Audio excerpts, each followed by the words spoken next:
Death Note é um mangá que foi lançado no ano de 2003, e ele teve uma adaptação de anime feita em 2006, tá?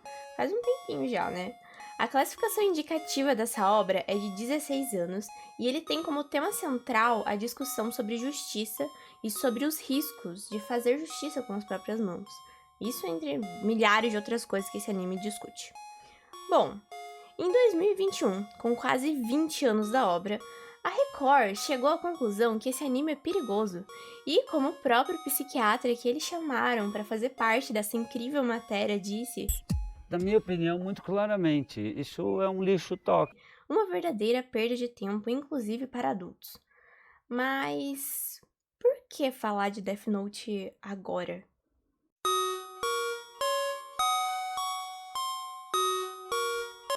A matéria fala logo no início que o anime não é recomendado para maiores de 16 anos, mas claramente ninguém que participou daquela matéria assistiu o anime, ou sequer leu a sinopse do mangá. Isso fica bem claro, na verdade, pelo simples fato de que em nenhum momento da matéria eles dizem sobre o que é que a obra trata, apenas ressaltam o quanto ela é violenta e prejudicial. Sendo que, convenhamos, Death Note não chega nem perto do nível de violência que a gente vê em muitas obras por aí que a criançada assiste livremente. E isso que eu nem tô falando de jogos, eu tô falando só de, sei lá, filme, outros animes, séries, enfim. O que essa matéria faz, basicamente, na minha opinião, é meio que tentar isentar os pais que não conseguem acompanhar os seus filhos, né? O que os seus filhos estão assistindo ou fazendo na internet, e não conseguem dialogar com eles sobre o conteúdo que eles estão vendo, e acabam jogando a culpa de qualquer perturbação que esteja acontecendo com aquela criança, naquele momento da vida dela, em uma obra de ficção, sabe? E que tem uma classificação indicativa clara e que não, essa obra definitivamente não é uma perda de tempo. Eu sei, eu não sou mãe, então eu não vou dizer como é que os pais devem ou não regular seus filhos na internet e como é que eles devem criar esses filhos, tá? Mas uma coisa que é óbvia para todos os pais é que se o filho escreve o nome de alguém que ele não gosta em um caderno ou em um diário, ou seja lá onde quer que ele escreva, não vai acontecer nada com a pessoa com quem ele escreveu o nome, e eu acho que esse nem é o ponto. O ponto é que, se tem uma criança que está sentindo ódio dessa forma, é de suma importância que ela tenha um acompanhamento psicológico. E de certa forma é até melhor que ela esteja escrevendo isso em algum lugar e que você consiga ler ou que você consiga perceber que essa criança tem um sentimento tão grande dentro dela para poder tratar, do que essa criança ficar ali com esses sentimentos reprimidos dentro dela até que um dia eles sejam descobertos. A matéria faz o favor de demonizar o Death Note, né, o diário lá, o caderno, como se isso incentivasse as pessoas a escrever o nome de quem quer que você não goste do caderno pra pessoa morrer. Mas não é nada disso que trata o anime, na verdade, muito pelo contrário, tem uma responsabilidade muito grande em cima dos nomes que vão sendo colocados ali, e fica muito claro isso na história, no decorrer de toda a história, mas a matéria não se preocupou em mostrar isso, sabe? Só quis mostrar que, sei lá, que tinha uma coisa muito ruim ali e que era uma péssima influência para as crianças e uma perda de tempo para todos. Enfim. Uma segunda opinião minha que eu acho bastante importante comentar aqui também é que eu conheço inúmeras pessoas que já assistiram Death Note e outros animes quando elas eram crianças.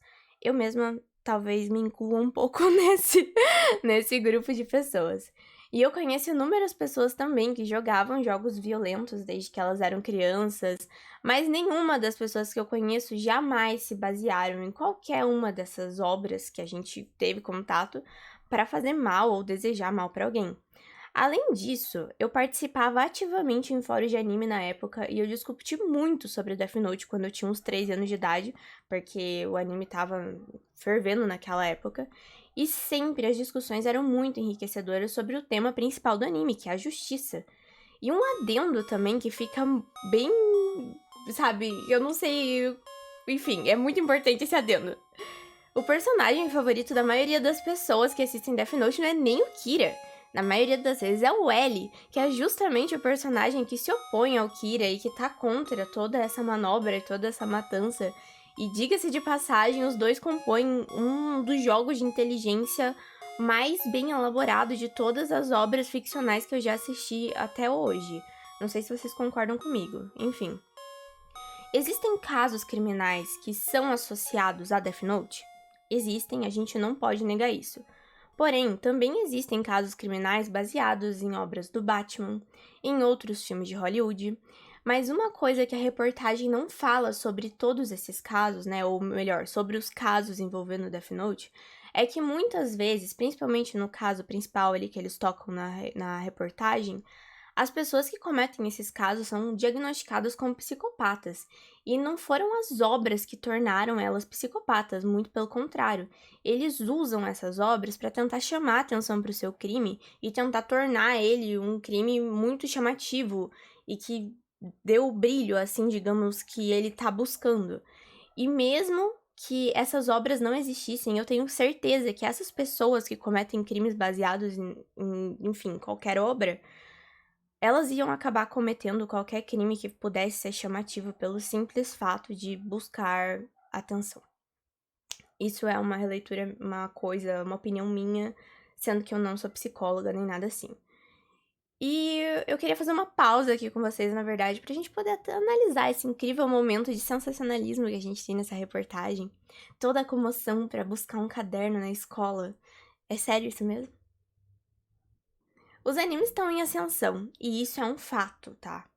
Antigamente, pra você conseguir assistir um anime em qualquer lugar que você quisesse, você precisava procurar em sites online que vinham com um combo de caixinhos de vírus no seu computador, ou você precisava tentar baixar episódio por episódio naquela internet lenta de antigamente, que me dá ótimas lembranças do Mega Upload, que você ainda precisava ficar esperando um tempo excomunal para baixar um episódio depois do outro.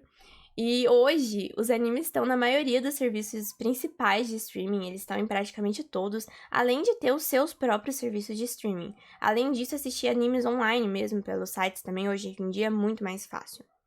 As obras orientais também têm feito cada vez mais sucesso no Ocidente. E muitas delas têm um olhar muito diferente para tratar temas que são muito importantes para a sociedade em geral. Só que a gente está acostumado a ver isso de um ponto de vista muito ocidental, e os filmes hollywoodianos e as séries que são feitas principalmente produções americanas. E quando você traz o Oriente mais em voga, você começa a ver coisas de um outro ponto de vista, de um jeito diferente, que são evidenciadas de um jeito diferente, e enfim. E muitas vezes, nesse caso, por achar que desenhos são sempre para crianças, os pais desavisados podem acabar permitindo que seus filhos assistam qualquer tipo de desenho sem prestar atenção de fato na sua classificação indicativa ou no conteúdo que aquele desenho tá mostrando. E isso nem acontece só com desenho oriental, viu? Porque não sei se vocês lembram do caso da festa da salsicha. Enfim. Só que ao invés da matéria da Record informar sobre isso, sobre que desenhos nem sempre são para crianças e que é importante prestar atenção na classificação indicativa, que vai facilitar muito o acompanhamento, já que essa é a ideia da Record, né? Tipo, tentar ajudar os pais nesse acompanhamento do que os filhos estão consumindo na internet. Essa emissora acaba divulgando uma desinformação gigantesca para pais desinformados, que são muitas vezes religiosos. Acaba demonizando um anime que é bem importante, que passa uma mensagem muito legal, sem nem se preocupar com essa mensagem que ele traz, e, pela falta de informação, muitos desses pais vão acabar preferindo que os seus filhos nunca mais assistam nenhum anime, e, enfim, a gente volta, nesse caso, a um ciclo igual nos anos 2000, onde a gente tinha crianças que não podiam ter deck de Yu-Gi-Oh!, nem Beyblade, nem nada, porque era tudo coisa do demônio. Enfim, que lindo esse ciclo, né, pessoal? Bom, eu me chamo Laísa e eu resolvi fazer um vídeo de opinião dessa vez. Quero saber se você concorda com ela ou se você discorda. Me ajuda a melhorar e me diga o que vocês gostaram, se vocês gostaram do vídeo. Se quiserem deixar sugestões, podem deixar aí embaixo. Um beijo gigante. Até o próximo vídeo. Ou até as nossas lives.